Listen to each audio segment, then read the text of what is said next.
আপনাকে বিয়ে করলাম, আপনি তো বুঝেন নাই 25 বছর বয়সে আপনাকে যখন আমার ব্যবসার পার্টনার বানিয়ে নিলাম, আমার ছিল পুঁজি, ইনভেস্টমেন্ট আমার, আর শ্রম ছিল আপনার। সিরিয়াকে আপনাকে পাঠিয়ে দিলাম, গোলাম দিয়েছিলাম, খাদেমা দিয়েছিলাম আপনার সাথে দেখার জন্য আপনি কেমন।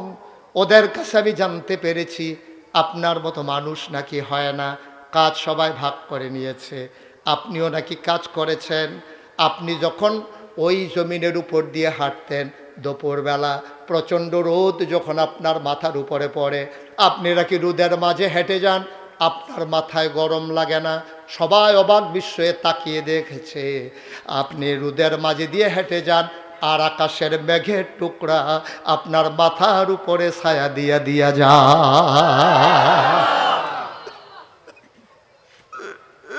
আপনি নবী হবেন না কে হবে?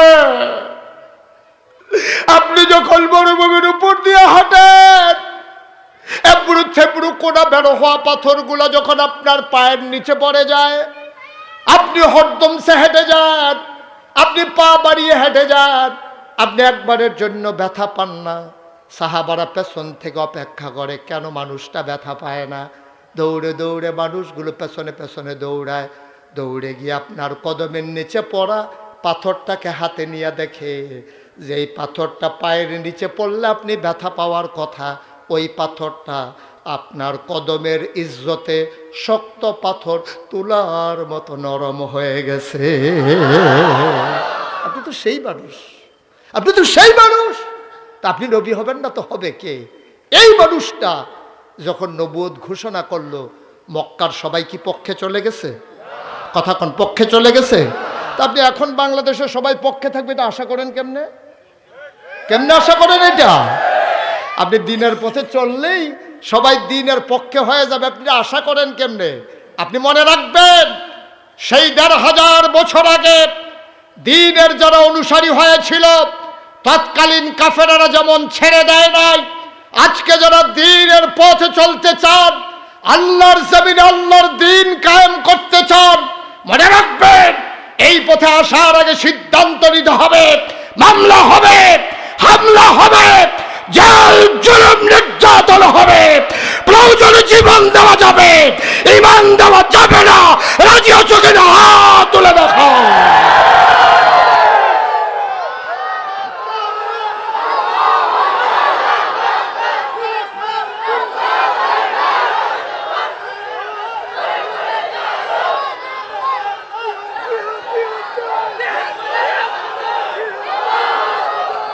সবাই পড়েন আমিন, জোরে পড়েন আমিন। সেই জামানায় আবু বকর, উমর, উসমান যেমন ছিল, আবার যেমন ছিল আবু জেহেল, আবু লাহাব, উতবা, সাইবা, আজকে আবু বকর, উমর, উসমান নাই, আমরা তার অনুসারীরা আছি। ঠিক কিনা বলো? আমরা যেমন তার অনুসারীরা আছি, আবার আবু জেহেল, আবু লাহাব, উতবা, সাইবা তাদের অনুসারীরাও আছে। ঠিক কিনা কর? তাদের বংশধর এই বাংলাদেশে আছে। সুতরাং একচেটিয়া আপনি বিজয় পেয়ে যাবেন আশা করার কোনো দরকার নাই, লড়াই করেই বাঁচতে হবে। ঠিক কিনা বলেন? সুতরাং এই সিদ্ধান্ত নিয়ে আমাদেরকে নবীকে ছেড়ে দেন নাই। সোনার মানুষটা নবী 40 বছর বয়স পর্যন্ত মক্কার মানুষগুলো রায় দিয়ে দিল আপনার মতো মানুষ হয় না, আপনি আল আমিন, আপনি সাদেক। ওই মানুষগুলা কালুপুরের তারা বলে নাই, এখনকার মানুষও বলে নাই।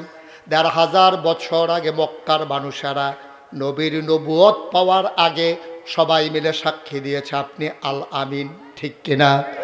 ওরাই বলেছে আপনি সাদেক।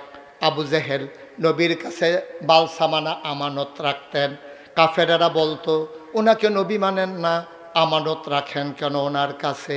আবু জেহেল বুচকি হেসে বলতো ৭-৮ সালে আমার দ্বন্দ্ব হচ্ছে ওই দিনদারি নিয়া, আল্লাহ আর ওই দেবদেবী নিয়া, কিন্তু যতই খারাপ আমরা বলি মানুষটা খুব আমানতদার। আবু জেহেলের মতো মানুষ রায় দিতে বাধ্য হয়েছে মানুষটা আমানতদার।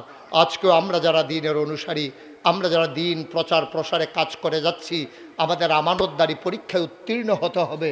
আমাদের কথাবার্তা, আচার আচরণ, আমাদেরকে মানুষ টিটকারি মারবে, মস্কারা করবে রাজনৈতিক কারণে, কিন্তু আমাদের চরিত্রের ব্যাপারে কথা বলার মতো কারো যেন দুঃসাহস না থাকে, এমন চারিত্রিক এক উন্নতিতে আমরা আরোহণ করতে হবে। ঠিক কিনা বলেন? আমাদের লেনদেন হবে সুন্দর স্বচ্ছ, আমাদের চলাফেরা হবে সুন্দর স্বচ্ছ, আমাদের দোকানদারি হবে একেবারে ওজনে সঠিক দেওয়া। আমরা যখন দোকান বাকি খাবো সময় মতো আবার টাকা ফেরত দিয়ে দেব। আত্মীয়তার সম্পর্ক ছিন্ন করব না, আমানতের খেয়ানত করব না, ওয়াদা খেলাফ করব না, গরিব কোনো মানুষ আসলে খাড়ি ফিরাই দেব না। আল্লাহর নবী ১৫০০ বছর আগে নবীর দ্বীনের দাওয়াত যখন দেওয়া শুরু করলেন, অমুসলমান বারবার তারা নবীকে বাধাগ্রস্ত করলো, পাথর মারল, উটের নাড়ি বুড়ি চাপাই দিল, নবীকে গলার ভিতরে চাদর দিয়ে পেঁচিয়ে হত্যা করতে চাইল, নবীরে তারা রাখতে চাইল না, মেরেই ফেলবে। সিদ্ধান্ত হলো দারুন নাদওয়ায় তৎকালীন সংসদে আল্লাহ জানিয়ে দিলেন, জিবরাইল, ও জিবরাইল, আমার নবীকে জানিয়ে দাও মাঝরাতে আমার নবী ঘুমের বাজে আছেন, গভীর ঘুমে মগ্ন।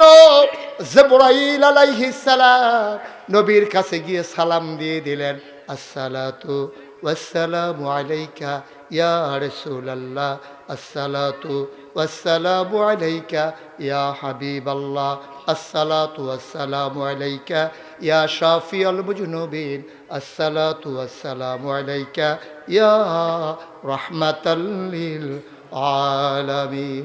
নবী বললেন, ওয়ালাইকুম আসসালাম। কেন তুমি এত রাতে ডাকো? আল্লাহর ফায়সালা হয়েছে, কাফেরারা মিটিং করেছে, আপনাকে ওরা মেরে ফেলবে। নবী গো, ও নবী, আপনি চলে যান মদিনায়, আর মক্কায় থাকা যাবে না, আল্লাহর ফায়সালা। নবী উঠলেন, আবু বকরকে ডাকলেন, লম্বা ঘটনা। তিনি চলে গেলেন মদিনায়। মদিনায় যখন চলে গেলেন, কাউকে বলে যান নাই, মুসলমান যারা তারাও জানে না। মক্কার একজন আশেকে রাসূল, নবীর বড় প্রেমিক, একটা ভালো মানুষ, সুন্দর মানুষ, ফ্যাশনেবল মানুষ, নাম ছিল আব্দুর রহমান ইবনে আউফ। সুবহানাল্লাহ কয় না?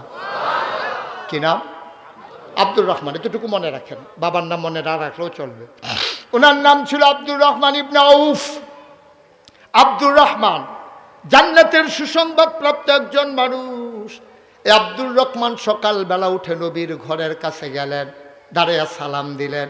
ভেতর থেকে জবাব আসলো না। একটা লোক দৌড়ে বের হলেন, ডাক দেয়া কয়, কারে তালাশ করো? কয়, আমার নবী কই? কয়, গত রাত্রে নবী কই যেন চলে গেছে, বলে যায় নাই। আব্দুর রহমান সহ্য করতে পারলেন না। প্রতিদিন সকালে আমি নবীরে না দেখলে আমার ঘুম, আমার শান্তি হয় না। নবী নাই, গেল কই? আব্দুর রহমান বুঝে ফেলছে নবী বোধহয় আর মক্কায় নাই। তিনি সারাটা দিন অপেক্ষা করলেন। সন্ধ্যা যখন হয়ে গেল, সূর্য যখন হারিয়ে গেল পশ্চিম আকাশে, গরুগুলো চলে গেল গোয়াল ঘরে, পাখিরা নিরাপদ আশ্রয়ে, বেওয়ারিশ কুকুরগুলো নিরাপদ আশ্রয়ে, ছোট্ট শিশুরা মায়ের বুকে মুখ রেখে ঘুমায়, প্রিয়তম স্বামী প্রিয়তম স্ত্রীকে নিয়ে ঘুমায়, কেউ জাগনা নাই। আব্দুর রহমান আস্তে করে ঘর থেকে বের হলেন, টাকার পোটলা নিলেন, কাপড় চোপড় নিলেন, সামান্য কিছু খাবার নিলেন। তিনি মনে করলেন যে এই মক্কায় নবী নাই, এই মক্কায় আমি আব্দুর রহমান থাকতে পারবো না, আমি বাঁচবো না, নবীর না দেখলে আমি বাঁচবো না, আমি মক্কায় আর থাকবো না, আমি চলে যাব মদিনায়। তিনি পোটলা নিয়ে রওনা করলেন। মক্কার কাফেররা সীমান্ত চৌকি বসালো। বাংলাদেশে যেমন বর্ডার গার্ড,